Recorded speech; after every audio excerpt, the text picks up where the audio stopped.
Hello, everyone. It's Jamal Thomas. Welcome to the Progressive Soapbox. Guys, I hope everyone is doing okay tonight. I wasn't planning on doing another one, but screw it. I was up. I had this item up. Let me check my sound. Look, I want to thank everyone for all the help to the channel. It helps immensely. You guys keep this channel ticking along. Um, it's been about a year, and I appreciate all the help you guys give. Like, share, subscribe, chat, or patron. Can't get myself situated. There we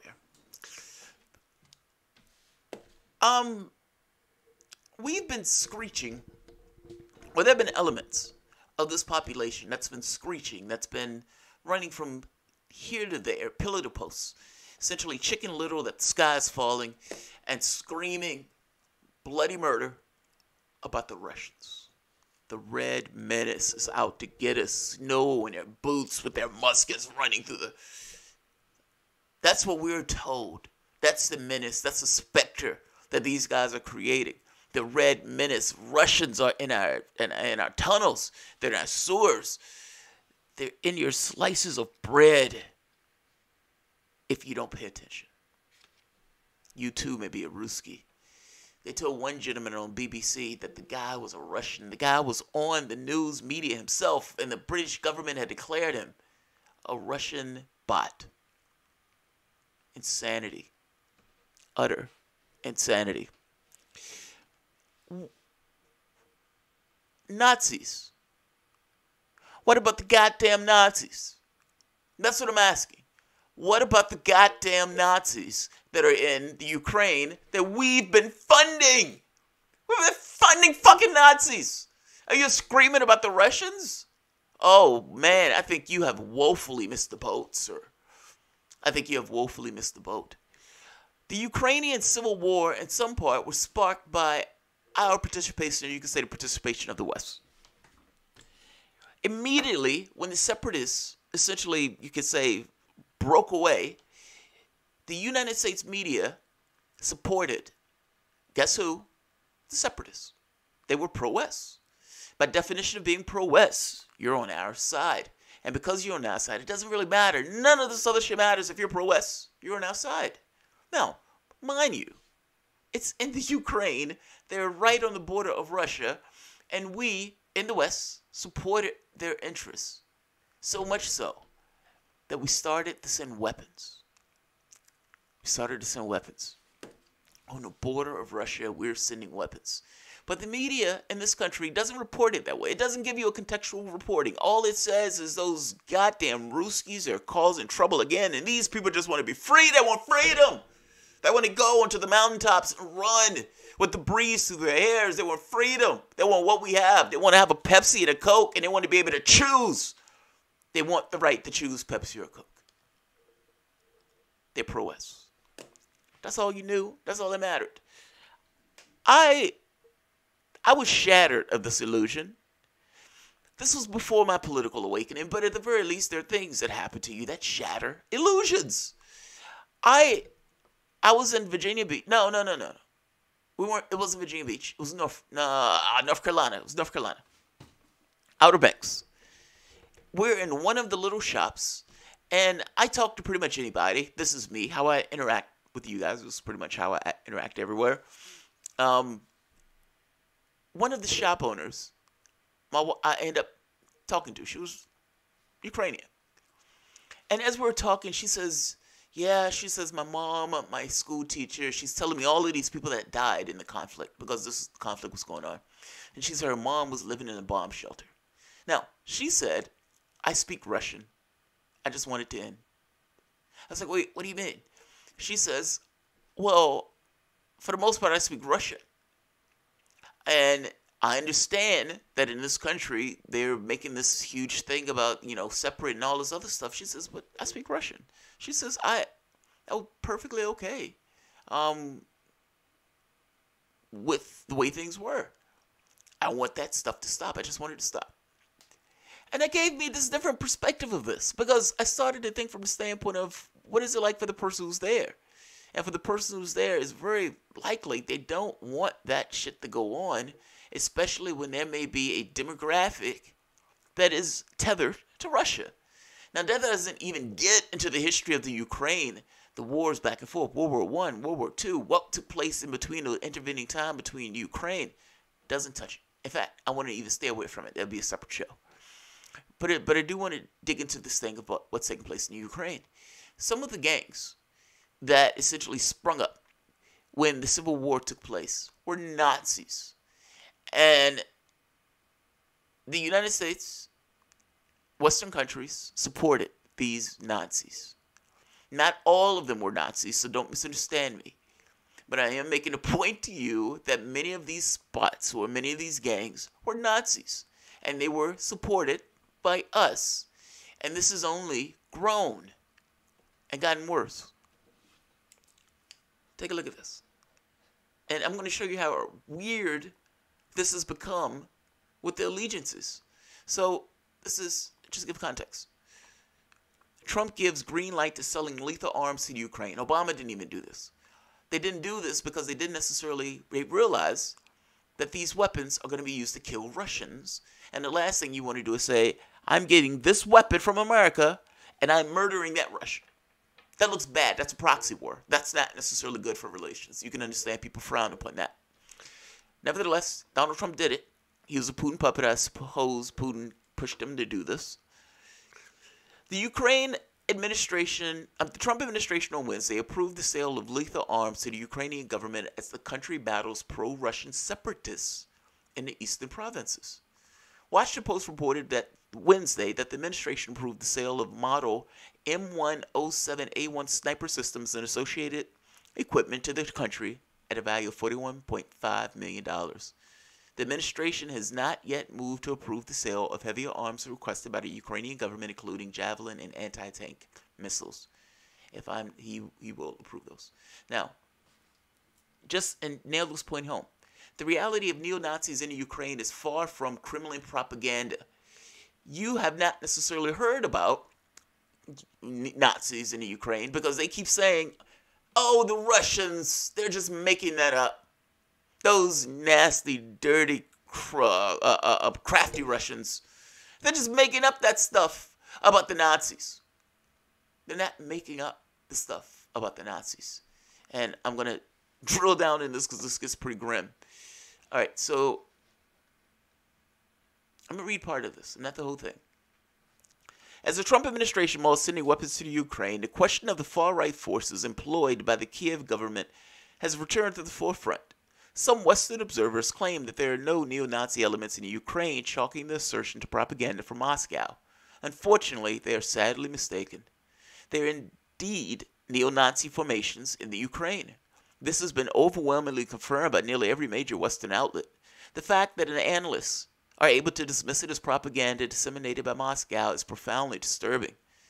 It is essentially disturbing, especially disturbing given the current surge of neo-Nazis and white supremacists across the globe. The most infamous neo-Nazi group in the Ukraine is the 3,000-strong Azov battalion founded in 2014.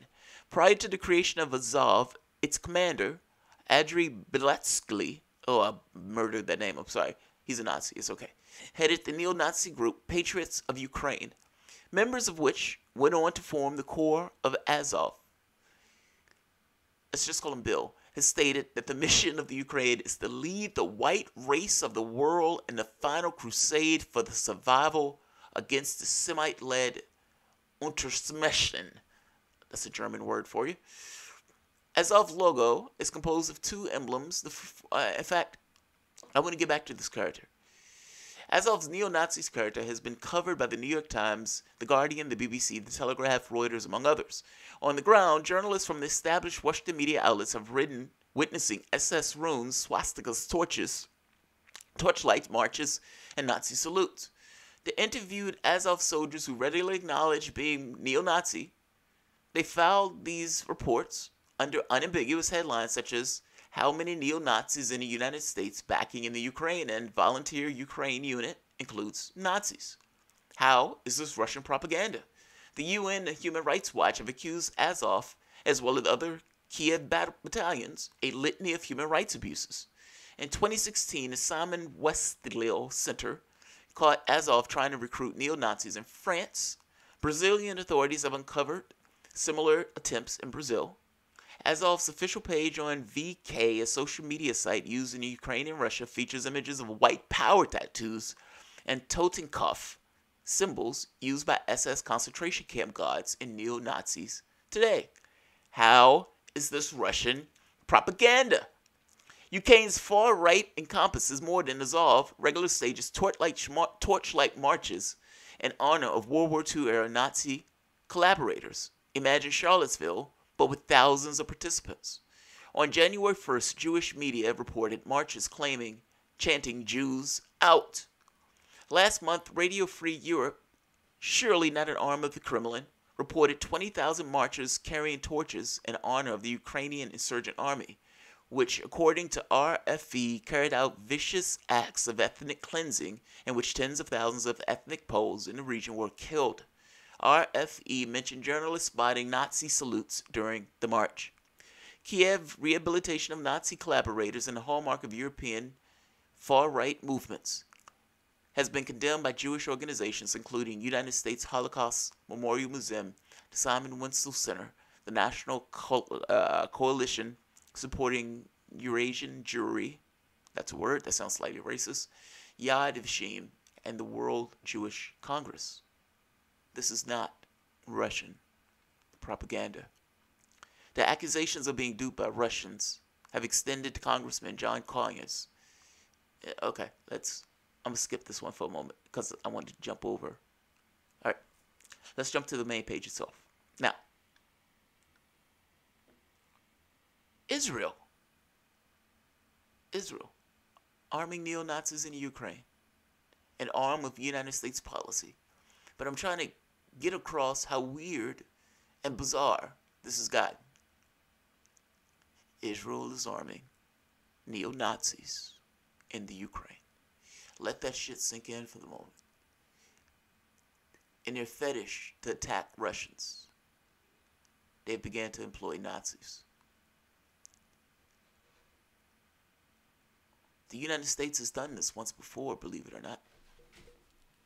They didn't use Nazis, they used jihadis, fanatics, maniacs, getting people to be in this kind of religious fervor in order to attack Russia and Afghanistan.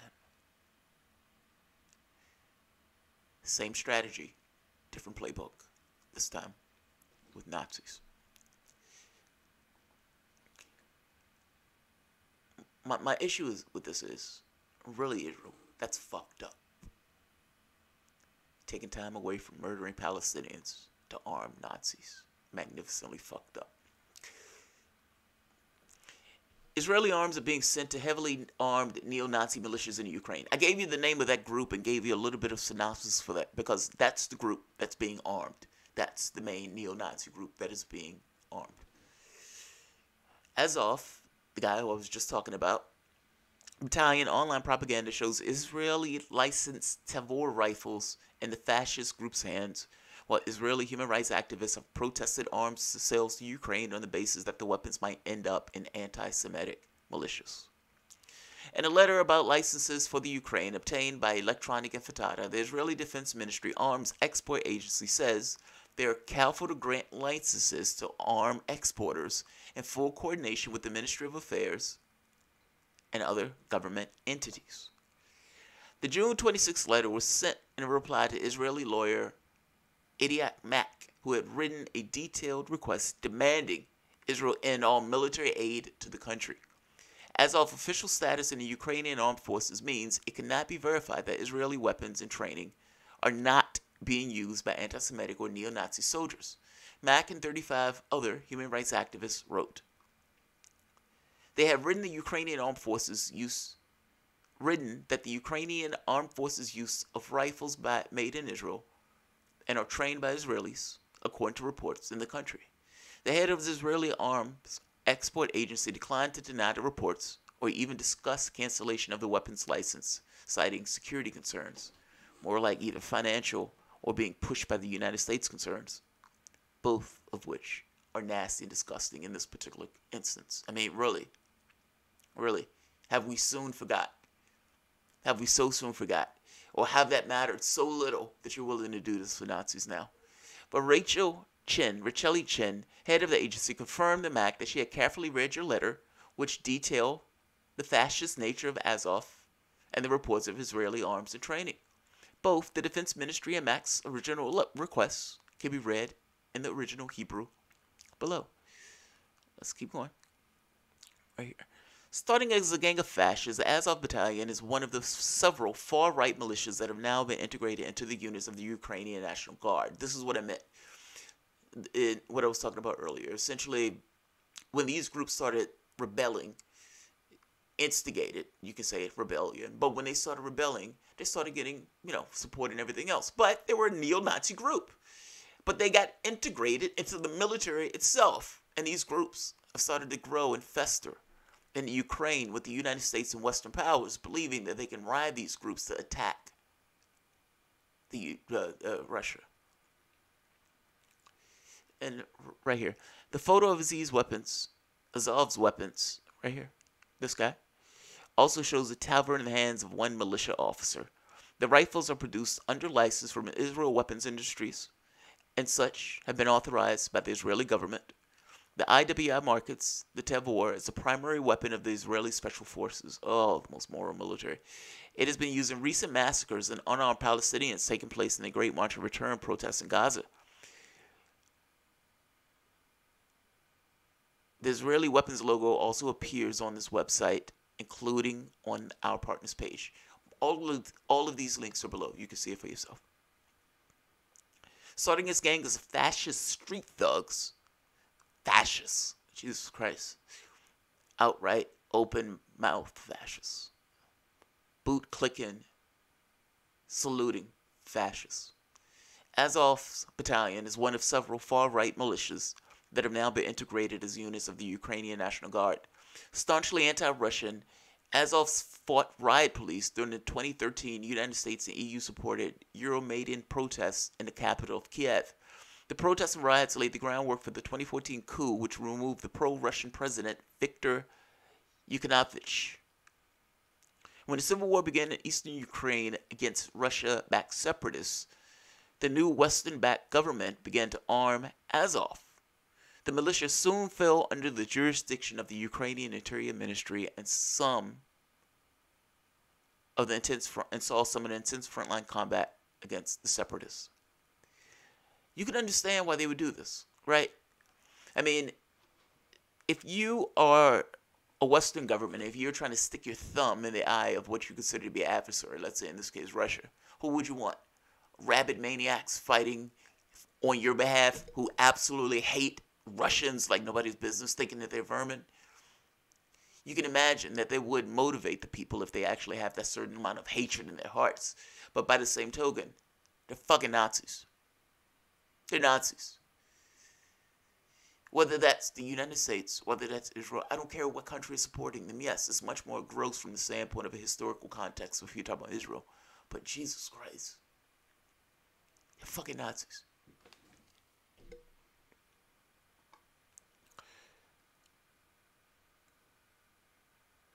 The group stand accused in the United Nations and the Human Rights Watch reports of committing war crimes against pro-Russian separatists during the ongoing civil war in the eastern Donbas region, including torture, sexual violence, and targeting of civilian homes. Today, Azov is run by Arsen Avakov, Ukrainian's interior minister. According to the BBC, he pays its fighters and has appointed one of the military commanders, Troyan, as his deputy with control over the police. Good luck with that. Avakov last year met with the Israeli Interior Minister Deir, discuss fruitful cooperation. Evol's young founder and first military commander, Adri, is today lawmaker in the Ukrainian parliament. As journalist Max Blumenthal explained in the Real News in February, Bielski has pledged to restore the honor of the white race and advance laws forbidding race mixing. This is what is taking place right now in the Ukraine. According to The Telegraph, Bielski in 2014 wrote that the historic mission of our nation is in this critical moment to lead white races of the world into a final crusade for their survival, a crusade against the Semite-led Undermission. Wow, Jesus Christ. I think I know what that word means, but haven't heard it said in current times. At a military training camp for children last year, The Guardian noticed several Azov instructors had Nazis and other racist tattoos, including swastikas and SS skulls, symbols, and one that read "White Pride." One Azov soldier explained to The Guardian that he fights Russia because Putin's a Jew. I don't know if that's true. I don't think that's true. Speaking to the Telegraph, another praised Adolf Hitler, said homosexuality is a mental illness and that the scale of the Holocaust is a big question. Wow. Azov's drill sergeant once told USA Today with a laugh that more than half of his comrades are fellow Nazis. An Azov spokesperson played that down, claiming that only 10 to 20% of the group members are Nazis. Just 20%. Just about 20%. Nonetheless, the sergeant vowed that when the war ends, the comrades will march on the capital of Kiev to oust the government that they consider to be corrupt. After Azov's founder, Beletsky, entered the parliament, he threatened to dissolve it. "Take my word for it," he said. "We have gathered here to begin the fight for power." Those promises were made in 2014, but there are early signs of them being fulfilled today. Just a little bit more. I wanted to read this because I wanted a context to this when people are thinking about this issue. They're fucking Nazis in the Ukraine. Now, I wanted to do this story for a while, but when I saw this story about the Israel army, I was like, what the fuck? Are there no lines? Are there no lines? Led by its military veterans, it specializes in pogroms and thuggish enforcements of its political agenda. This well-organized gang is at the forefront of the growing wave of racist anti-Semitic violence in the Ukraine. Earlier this month, clad in balaclavas and wielding axes and baseball bats, members of the groups destroyed a Romani camp in Kiev. In a YouTube video, apparently shot by the Azov thugs themselves, police turn up towards the end of the camp's destruction. They look on, doing nothing, while the thugs cry, "Glory to the nation, death to our enemies." Israel's military aid to the Ukraine and its neo-Nazis emulates similar programs by the United States and other NATO countries, including the UK and Canada. So obsessed are they at defeating the perceived threat of Russia that they seem happy to aid openly neo-Nazis militias as long as they fight on their side. This is also a throwback to the Cold War when the CIA supported fascists and Hitlerites to infiltrate from Austria into Hungary in 1965, where they began slaughtering Hungarian communist Jews and Hungarian Jews as communists. That's amazing. According to Azov, the Canadians concluded the briefings by expressing their hopes for further fruitful cooperation. He's talking about Canada at this point. Essentially, the other Western nations are involved in also arming these guys. Canada is, of course, not the only NATO nation to be sending arms. Under pressure from the Pentagon, a clause in the annual renewed defense bill banning the United States to aid the Ukraine from going to Azov Battalion was repeatedly stripped out. This went on for 3 straight years before Democratic lawmakers Ro Khanna and others pushed it through earlier this year. For its trouble, Ro Khanna was smeared as Washington as a K Street sellout who was holding Putin's dirty laundry. Despite the ban finally passing, Azov's status as an official unit in the Ukrainian armed forces leaves it unclear how the United States can be separated out. Wow. All right. I'm going to put this at the bottom for you guys to read for yourself. I read this part.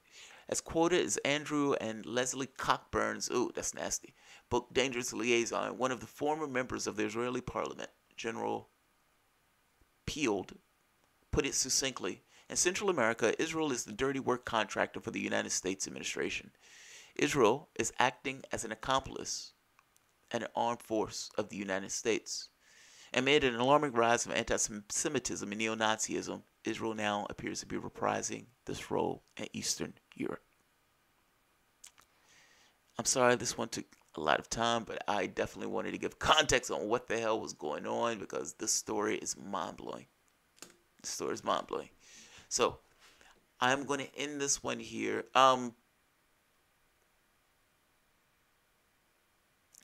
Let's see.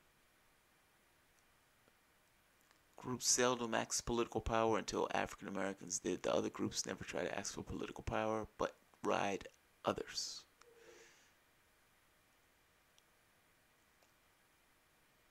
Yeah. Look, I haven't heard anybody talk about this, like talking about. I think Real News Network might have touched on it once. Um, this is fucking amazing. This is fucking amazing. This is such a weird story. Um, but politics makes strange bedfellows, man. Fucking Nazis and Zionists. It's amazing. Alright, I end it here. If you enjoy the content, please feel free to share, like, subscribe, and of course, you can always support the Patreon. Thanks, guys. Oh, wait. Okay, just making sure. I don't want to leave. Sometimes I've left and they'd be like, dude, you didn't read my super chat. Alright, guys. Thank you.